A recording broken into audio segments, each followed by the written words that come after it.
Hi, welcome back to my channel madhinailroom. ඔන්න ඉතින් අද මම කරන්න යන්නේ සමයකට අපේ අත් දෙකට ලස්සන semi-permanent nail work එකක් තමයි. ඉතින් මම තනි පාට තනි කලර් එකක් තමයි අද use කරන්න හදන්නේ. ඉතින් ඉතාමත්ම ලේසියෙන් ඔයාලට සමයකට semi-permanent nail එකකින් ඔයාගේ අත් දෙක ලස්සනට තියාගන්න කොහොමද මේ දේ කරන්නේ කියලා අපි බලමු.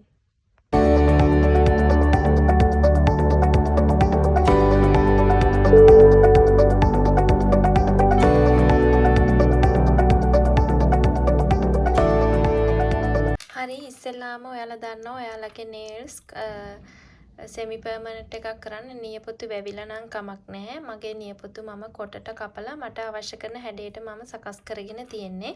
ඒ වගේම මම ලීම කරලා ප්‍රයිම් එක apply කරලා තමයි තියෙන්නේ මගේ nails වලට. ඉතින් මම අද මේ light blue එක තමයි මගේ nails වලට මම අද පාවිච්චි කරන්නේ. ඉතින් ඔයගොල්ලෝ දන්නවා ගොඩාක්ම ලේසි මේ semi permanent nail work එක කරන්න. ඉතින් මේ සමයක නිසා මං හිතුවා මගේ nails වලට කලර් එකක් දාන්න ඕනි කියලා.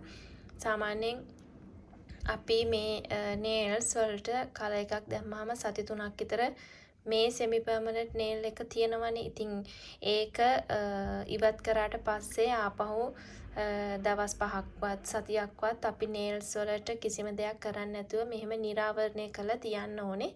එතකොට තමයි අපේ නියපොතු කහ වෙන එක නරක් වෙන එක පොඩ්ඩක් හරි අපේ එහෙම වෙන්නේ නැති වෙන්නේ. මොකද හැමතිස්සෙම කරාම nails වලටත් ඒක බලපානවා. ඉතින් ඒක නොකරයි කියලත් එහෙම නෙවෙයි. ඉතින් ඕගොල්ලෝ ඒ products හොඳ products use කරලා ප්‍රයිම් එක use කරලා අන්න ඒ වගේ දේවල් වලින් ඕගොල්ලන්ගේ nails මේ තියෙන විදිහට හොඳට තියාගන්න පුළුවන්.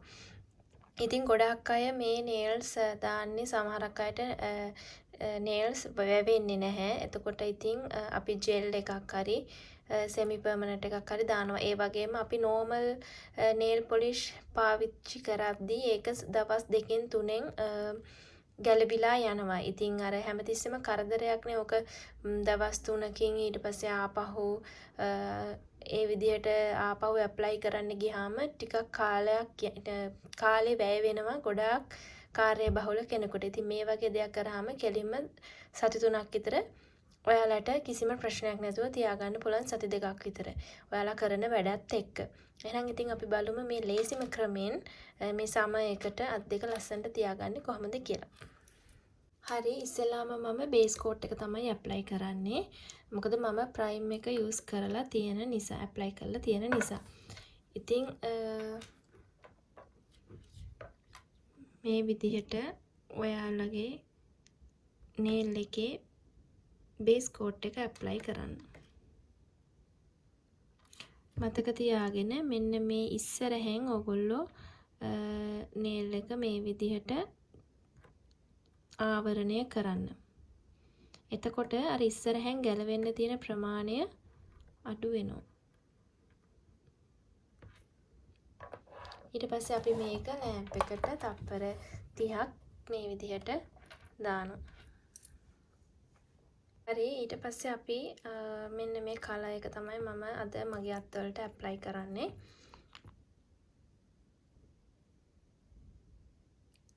ඊට පස්සේ අපි කරන්න තියෙන්නේ අපේ nail එකට ඇප්ලයි කරන්න.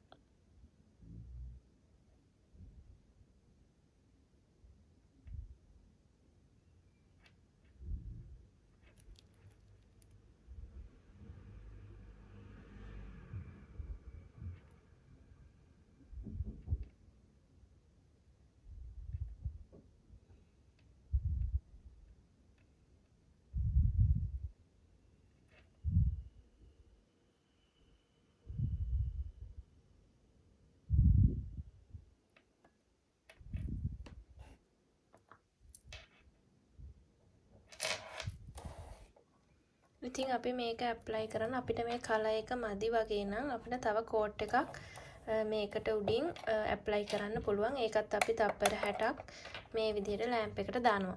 ඉතින් ගොඩක් අය අහලා තිබුණා මගෙන් පොලිජෙල් නේල් එකක් හරි සෙමි පර්මනන්ට් නේල් එකක් හරි කරද්දී අනිවාර්යෙන් ලෑම්ප් එක ඕනද කියලා. මං කලින් වීඩියෝස් වලත් ගොඩාක් වෙලාවට විස්තර කරලා තියෙනවා මේ සෝක් ඕෆ් කියන නේල්ස් පොලිෂ් ඩ්‍රයි කරන්න නැතුව අපිට තියාගන්න බෑ. අපේ අනිත් නෝමල් නේල් පොලිෂ් වගේ නෙවෙයි. ඒ වගේම පොලිජෙල් ජෙල් වලින් කරන හැම දෙයක්ම අපි මේ ලෑම්ප් එකේ යූස් කරන්නම ඕනේ. ඒ මොකද අපි ඒ ටික ඩ්‍රයි කරගන්න ඕන නිසා. ඉතින් මේ ලික්විඩ් එකත් මේ නේල් පොලිෂ් එක සෝක් ඕෆ් කියන මේ සෙමි පර්මනන්ට් නේල්ස් වලට වගේම ජෙල් නේල් වලට අපි යූස් කරන නේල් පොලිෂ් අනිවාර්යයෙන්ම ලෑම්ප් එකකින් ඩ්‍රයි කරගන්න ඕනේ. ඉතින් ඒකත් මම මේ වෙලාවෙම මතක් කරනවා. ඉතින් මේක ගොඩාක්ම ඊසි. ඔයගොල්ලන්ට ඔයාලටම පුළුවන් ගෙදරදීම මේක කරගන්න සැලොන් එකකට යන්නේ නැතුව. මම හිතනවා මට මේ කලර් එක තව මදි කියලා. ඒ මම ආස කරන කලර් එක මම තව කෝට් එකක් මේ විදිහට ඇප්ලයි කරනවා.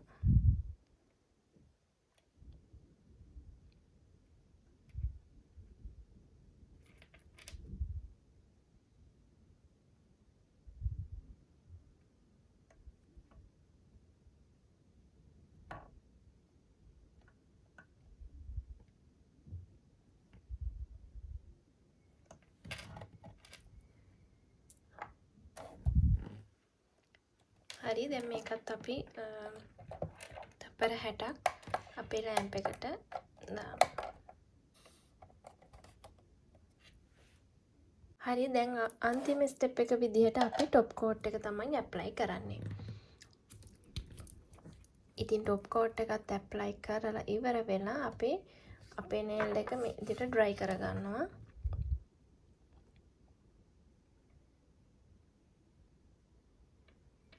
හැමතිස්සෙම මතක තියාගන්න මේ ඉස්සරහෙන් අපි අනිවාර්යයෙන්ම ඒක ක්ලෝස් කරන්න ඕනේ, වහන්න ඕනේ ඉස්සරහෙන්. නැත්තම් අපේ නියපොත්ත කොහේ හරි වැදිලා එන්න එතන ඉඳන් පොත්ත ගැලවෙන්න ඊරි තැලෙන්න පටන් ගන්නවා. ඉතින් එතන අපි ගොඩක් වෙලාවට පරිස්සම් කරගන්න ඕනේ. ඉතින් මේ විදිහට එතන අපි වැහුවට පස්සේ එක ප්‍රශ්නයක් වෙන්නේ නැහැ. ඉතින් টොප් කෝට් එකත් අන්තිමටම ඇප්ලයි කරාට පස්සේ ඔයාලට පුළුවන් ඒක ඩ්‍රයි කරගන්න.